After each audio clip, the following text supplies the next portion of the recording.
and you are watching Army Classes and myself Rambal Rai. So guys, today this video I am going to tell about one of the most important chapter, that is modals. So guys, आज के इस topic में हम models यानी कि model auxiliaries के जो parts होते हैं वो पढ़ने वाले हैं. ओके. सो गाइस, जो आज का टॉपिक है हमारा सेल एंड सूट, यानी कि आज हम सेल और सूट के बारे में पढ़ने वाले हैं. सो गाइस, आज की इस वीडियो में हम देखेंगे कि आखिरकार what is difference between sale and suit, यानी कि सेल और सूट में क्या अंतर होता है, सेल और सूट का सेंटेंसेस में हम कैसे यूज करते हैं. सो ये सारा कुछ हम आज की इस वीडियो में पढ़ने वाले हैं, क्योंकि बहुत से बच्चे स्टार्टिंग से ही हम लोग विल का यूज, सेल का यूज, वुड का, सूट का, ये सभी लगभग यूज पढ़ते हैं. बट फिर भी हम कंफ्यूज हो जाते हैं कि कहाँ विल का यूज करें, कहाँ सेल का, कहाँ वुड का, कहाँ सूट का. बट गाइस, आज की इस वीडियो में सब कुछ क्लियर हो जाएगा. और आई थिंक यदि आप ये पूरा वीडियो देख लेंगे तो किसी भी वीडियो को देखने की आपको आवश्यकता नहीं पड़ेगी. और सो गाइस, यदि इससे पहले कि आप इस चैनल पर नए हैं, प्लीज़ इस चैनल को सब्सक्राइब कर दीजिए, बेल आइकन को प्रेस कर दीजिए. चलिए वीडियो को स्टार्ट करते हैं. ओके. यूज ऑफ सेल, यानी कि सेल का प्रयोग कब और कहाँ, किस टेंस में, कैसे सेंटेंसेस में हम करते हैं, वो ध्यान से हम देखेंगे. सबसे पहले गाइस यहाँ देखेंगे कि जो सेल का जो अर्थ होता है, सेल यानी गा गे गी, यानी सेल का अर्थ गा गे गी होता है. और इसका यूज कहाँ करेंगे हम, तो यहाँ हम ध्यान से देखेंगे कि हमने सेल का यूज 3 टाइप्स में किया है, यानी 3 स्टेप्स में हमने सेल का यूज किया हुआ है. जैसे कि आप पहला स्टेप देखेंगे कि सेल का प्रयोग हम फर्स्ट पर्सन यानी कि आई और वी के साथ सिंपल फ्यूचर टेंस में करते हैं. ओके. सो गाइस, आप ध्यान से देखेंगे कि जो पहला स्टेप है ना, पहले स्टेप में हम सेल का प्रयोग यानी सिंपल फ्यूचर टेंस में जो फर्स्ट पर्सन है, यानी कि फर्स्ट पर्सन कौन कौन होते हैं, स्पेशली आई एंड वी होते हैं. सो हम आई एंड वी के साथ ही हम सिंपल फ्यूचर टेंस में सेल का प्रयोग करेंगे. ओके. अब बात करते हैं हम जो सेकंड स्टेप है कि सेल का प्रयोग केवल फर्स्ट पर्सन के साथ ही नहीं, बल्कि हम सेकंड और थर्ड पर्सन के साथ भी कर सकते हैं. बट वहाँ पे जो उसका सेंस होगा वो जनरल नहीं होगा, बल्कि वो स्पेशल सेंस होगा वहाँ पर, तभी हम सेकंड और थर्ड का प्रयोग कर सकते हैं. कैसे, ध्यान से देखेंगे. यानी कि सेल का प्रयोग हम सेकंड पर्सन जो कि यू होता है के साथ कर सकते हैं. पुनः सेल का प्रयोग हम थर्ड पर्सन यानी ही, सी, इट, दे के साथ हम कर सकते हैं. बट फ्रेंड्स, चाहे सेकंड पर्सन हो या थर्ड पर्सन हो, उन दोनों के साथ सेंटेंसेस में ये यूज अवश्य होना चाहिए. या तो सेंटेंस में प्रॉमिस होना चाहिए, या तो डिटर्मिनेशन होना चाहिए, या ऑर्डर होना चाहिए, या थ्रेट होना चाहिए. ओके. चलिए एग्जाम्पल के माध्यम से समझते हैं कि किस सेंटेंस में क्या कौन सा सेंस दिया होगा. सो गाइस, सबसे पहले हम देखेंगे आई शैल गो टू स्कूल, यानी मैं विद्यालय जाऊंगा. अब यहाँ देखेंगे हम ध्यान से, यहाँ जो कि आई है और आई के साथ जो कि सेल का यूज किया गया है, आई जो कि फर्स्ट पर्सन और आई के साथ सेल का यूज किया गया है सिंपल फ्यूचर टेंस बनाने के लिए, यानी कि आई शैल गो टू स्कूल. तो हम यहाँ देख रहे हैं कि जो सेल का यूज है वो आई यानी कि फर्स्ट पर्सन के साथ किया गया है. ओके. सेकेंड देखेंगे वी शैल प्ले क्रिकेट, यानी कि हम, वी शैल प्ले क्रिकेट यानी कि हम क्रिकेट खेलेंगे. ओके. तो यहाँ देख रहे हैं कि यहाँ भी फर्स्ट पर्सन यानी वी है और वी के साथ सेल का यूज किया गया है. ओके. तो यहाँ सेल है आपका, यानी वी के साथ सेल. सो गाइस, यहाँ देख सकते हैं कि आई और वी के साथ सेल का यूज किया गया है, जो कि फर्स्ट पर्सन की कैटेगरी में. अब हम तीसरे एग्जाम्पल में चलेंगे. अब यहाँ देखेंगे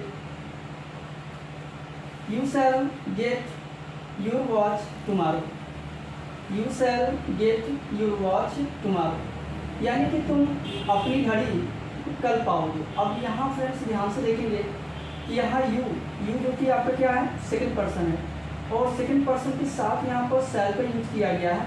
लेकिन यहाँ पे जो यू के साथ जो सेल का यूज किया गया ना, वो जनरल सेंस में नहीं है, बल्कि यहाँ पर स्पेशल सेंस है। ओके, क्योंकि इस वाक्य में आप यहाँ देखेंगे, इस वाक्य में प्रॉमिस है। ओके, इस सेंटेंस में क्या है, प्रॉमिस है, इसलिए यू के साथ शैल का यूज किया गया है।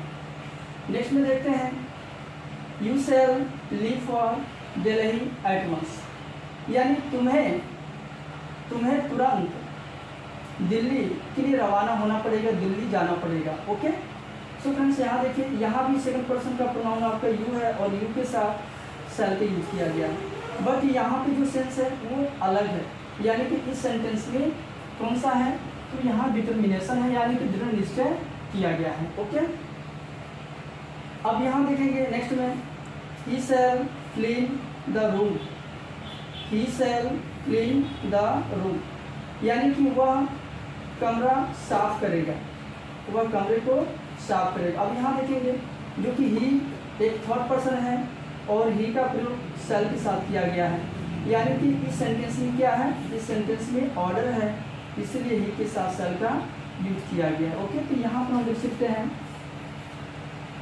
ऑर्डर। नेक्स्ट में देखते हैं, he shall be punished for this insult, he shall be punished for this insult, यानी कि उसे इस अपमान के लिए दंड दिया जाएगा। अब ध्यान से देखेंगे, इस सेंटेंस में जो कि क्या है, इस सेंटेंस में जो कि थ्रेट का यूज किया गया है। ठीक है, थ्रेट यहाँ देखते हैं, थ्रेट का यूज किया गया, यानी कि यहाँ पे धमकी दिया जा रहा है, इसीलिए ही के साथ शैल का यूज किया गया है। सो गाइस, इस तरह से हम एग्जाम्पल के माध्यम से देख सकते हैं कि शैल का प्रयोग हम केवल फर्स्ट पर्सन ही नहीं बल्कि सेकेंड और थर्ड पर्सन के साथ भी कर सकते हैं।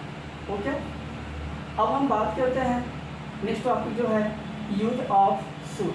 सो गाइस, सबसे पहले हम देखेंगे जो शुड है वो पोस्ट फॉर्म है किसका, शैल का। जैसे कि यहाँ पर लिखा हुआ है फ्रेंड्स, यहाँ देख सकते हैं शैल V1 is equal to V2, यानी कि शैल जो कि V1 है और शुड जो कि क्या है, ये V2 है, जो कि हमें यही पढ़ना है। ओके, अब यहाँ देखेंगे सबसे पहले कि यहाँ पर शुड का अर्थ क्या होगा।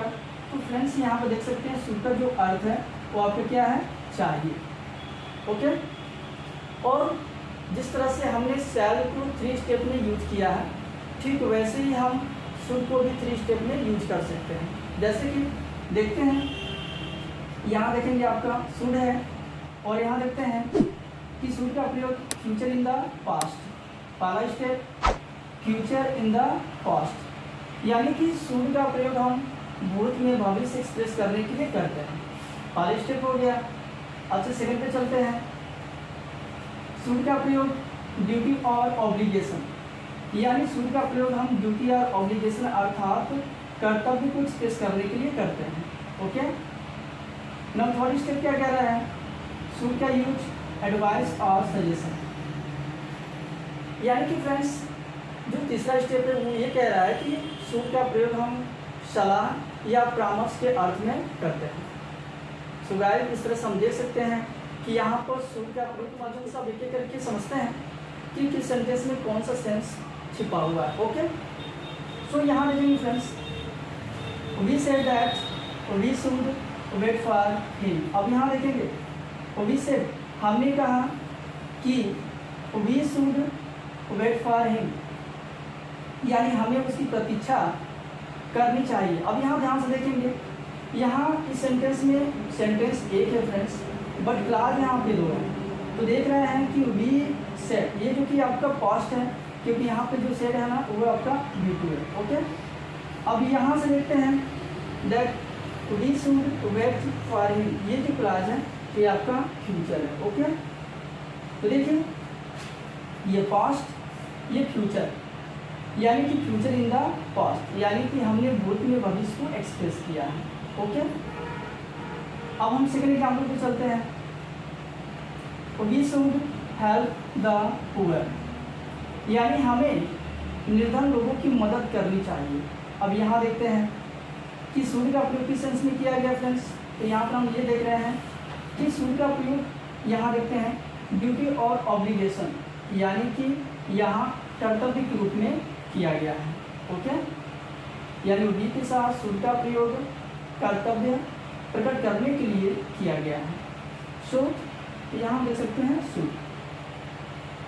नेक्स्ट एग्जाम्पल पे चलते हैं। We should obey our parents. अब यहाँ ध्यान से देखेंगे, we should obey our parents, यानी कि हमें अपने माता पिता की बात माननी चाहिए। तो देखिए यहाँ भी शुड का यूज किया गया है, और इस वाक्य में भी कौन सा सेंस है? इस वाक्य में भी आकर क्या है? ड्यूटी और ऑब्लिगेशन। ओके, नेक्स्ट में चलिए। You should go to school regularly. यहाँ भी कह रहा है कि तुम्हें नियमित रूप से विद्यालय जाना चाहिए। अब ध्यान से देखेंगे आप, तुम्हें नियमित रूप से विद्यालय जाना चाहिए, यानी इस सेंटेंस में जो कि एडवाइस और सजेशन, यानी कि आपको एडवाइस दिया जा रहा है, आपको परामर्श दिया जा रहा है, ठीक है। यानी इस सेंटेंस में क्या है? एडवाइस। तो यहाँ पर देख सकते हैं हम कि यू के साथ इसका प्रयोग किया गया है, शुड का प्रयोग किया गया है चाहिए का। ओके, नेक्स्ट देखते हैं।